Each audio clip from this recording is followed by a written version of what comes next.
menyenangkanmu, senangkanmu.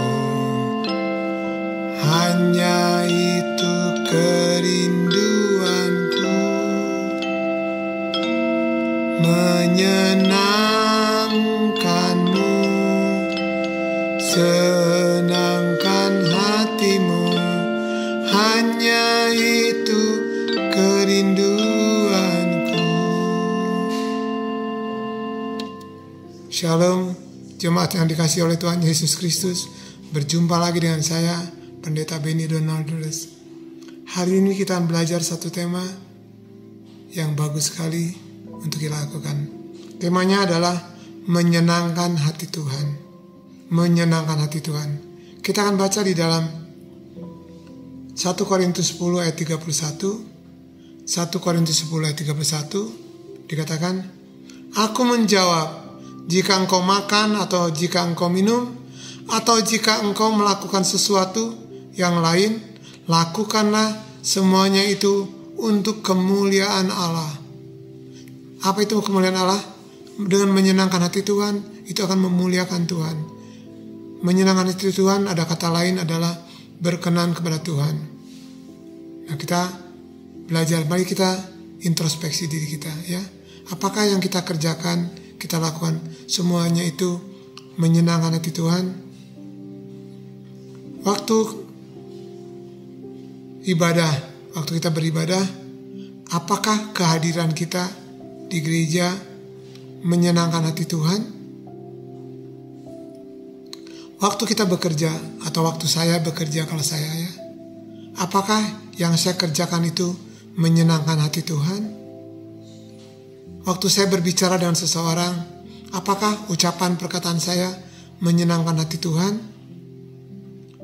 Waktu saya berpakaian atau berpenampilan, apakah penampilan dan pakaian saya menyenangkan hati Tuhan? Apakah gaya hidup saya menyenangkan hati Tuhan? Apakah sikap dan komunikasi saya terhadap keluarga ataupun sesama menyenangkan hati Tuhan? Kalau saya melayani, apakah pelayanan saya menyenangkan hati Tuhan?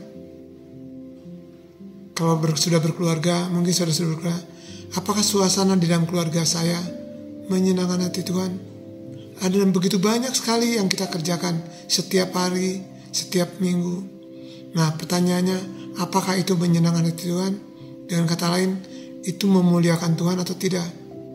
Karena itu mari kita belajar, ya, bagaimana menyenangkan hati Tuhan. Ada 3 standar ataupun yang apa yang dikatakan oleh Alkitab tentang menyenangkan hati Tuhan. Kita belajar dari Daud, ya. Kita baca di dalam Kisah Rasul 13 ayat 22. Kenapa Daud dipilih Tuhan untuk menjadi raja? Kenapa Daud dipilih oleh Tuhan untuk menjadi raja? Karena dia menyenangkan hati Tuhan. Kita baca, ya, dalam Kisah Rasul 13 ayat 22. Setelah Saul disingkirkan, Allah mengangkat Daud menjadi raja mereka. Tentang Daud, Allah telah menyatakan, Aku telah mendapat Daud bin Isai, seorang yang berkenan di hatiku dan yang melakukan segala kehendakku. Kita sudah baca tadi, kenapa Daud dipilih oleh Tuhan menjadi raja? Karena 2 hal. Yang pertama, dikatakan seorang yang berkenan di hatiku. Bahasa Inggrisnya adalah a man after my own heart. Seorang yang mengikuti hatiku, kata Tuhan. Itu Daud. Kalau saya istilahkan gini, yang pertama, standar untuk menyenangkan hati Tuhan adalah hatinya melekat kepada Tuhan. Hati kita melekat kepada Tuhan, artinya kita mengetahui kehendak Allah. Kita tahu hatinya Tuhan seperti apa. Dan yang dikatakan tadi yang kedua, kenapa Daud dipilih? Daud melakukan kehendak Tuhan.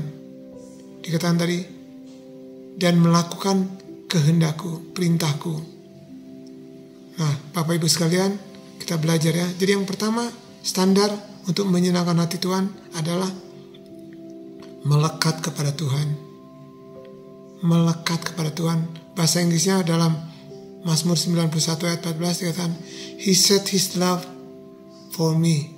Jadi dia menetapkan kasihnya kepada Tuhan. Tuhan Yesus berkata, setiap orang yang mengasihiku, dia akan melakukan segala perintahku, melakukan kehendak Bapa. Itu yang dikatakan tadi. Melakukan apa yang perintahku, kehendak Tuhan. Jadi yang pertama, standar untuk menyenangkan hati Tuhan adalah hatinya melekat kepada Tuhan. Kita mengasihi Tuhan. Dan yang kedua, melakukan kehendak Tuhan. Yang kedua, melakukan kehendak Tuhan. Kita tahu apa itu perintah Tuhan. Dikatakan di dalam Yohanes 4 ayat 34. Yohanes 4 ayat 34 kata Tuhan Yesus. Kata Yesus kepada mereka, makananku ialah melakukan kehendak Dia yang mengutus aku dan menyelesaikan pekerjaannya. Makanan Tuhan Yesus adalah melakukan kehendak Bapa. Begitu juga kita. Biarlah itu menjadi makanan kita. Melakukan kehendak Allah itu bukan suatu keharusan, tapi memang gaya hidup kita semuanya. Karena kita mengasihi Tuhan, hati kita melekat kepada Tuhan, karena kita mengasihi Tuhan. Yang kedua, kita akan mengenal kehendak Tuhan. Masih ingat Roma 12 ayat 12 dikatakan, kalau kita mengalami perubahan pikiran kita, Tuhan mau kita ada transformasi pembaruan akal budi kita, pikiran kita, supaya kita mengetahui kehendak Bapa, kehendak Allah yang baik, yang berkenan, dan yang sempurna. Kita perlu, dan itu hanya bisa kalau kita melekat kepada Tuhan, maka kita akan tahu kehendak Allah. Yang ketiga, jadi yang pertama, hatinya melekat kepada Tuhan. Yang kedua, melakukan kehendak Tuhan. Dan yang ketiga adalah hidup benar sesuai firman Tuhan. Hidup kita benar. Benarnya itu bukan karena kata orang, tapi benarnya karena firman Tuhan berkata demikian, maka kita hidup sesuai firman Tuhan. Di dalam 2 Korintus 3 ayat 3, ya 2 Korintus 3 ayat 3 dikatakan begini bunyinya. 2 Korintus 3 ayat 3, karena telah ternyata bahwa kamu adalah surat Kristus yang ditulis oleh pelayanan kami, ditulis bukan dengan tinta, tetapi dengan roh dari Allah yang hidup, bukan pada lolo batu, tetapi pada lolo daging. Jadi yang ketiga, waktu kita dengar firman Tuhan, baca Alkitab, kita tahu firman Tuhan, itu tinggal dalam hati kita, maka hidup kita akan harus sesuai firman Tuhan. Itulah yang menyenangkan hati Tuhan. Jadi bagaimana kita menyenangkan hati Tuhan? Yang pertama, pastikan hati kita melekat pada Tuhan. Kita mengasihi Tuhan. Kita mendahulukan Tuhan. Yang kedua, kita melakukan kehendak Tuhan. Yang baik ataupun yang berkenan, terlebih yang sempurnanya. Dan yang ketiga, kita hidup benar sesuai firman Tuhan. Selaras dengan firman Tuhan. Kalau firman Tuhan berkata begitu, ya kita hidup seperti itu. Nggak neko-neko, nggak kompromi dengan dunia. Karena itu Bapak Ibu sekalian, untuk menyimpulkan semuanya, bagaimana menyenangkan hati Tuhan, sebelum kita melakukan sesuatu, sebelum kita berbicara kepada seseorang, ya kita berdoa dulu dalam nama Tuhan Yesus. Kita baca ya, dalam Kolose 3 ayat 17. Kolose 3 ayat 17 dikatakan, dan segala sesuatu yang kamu lakukan dengan perkataan dan perbuatan, lakukanlah semuanya itu dalam nama Tuhan Yesus sambil mengucap syukur oleh Dia kepada Allah Bapa kita. Jadi pastikan kalau kita ingin menyenangkan hati Tuhan, sebelum kita mau pergi kemana-mana, berdoa dulu ya. Katakan kepada Tuhan Yesus, berdoa kepada Bapa, saya mau begini, saya mau begitu, dalam nama Yesus. Maka kita akan menggenapi firman Tuhan tadi dalam 1 Korintus 10 ayat 31. Jadi kita memuliakan Tuhan.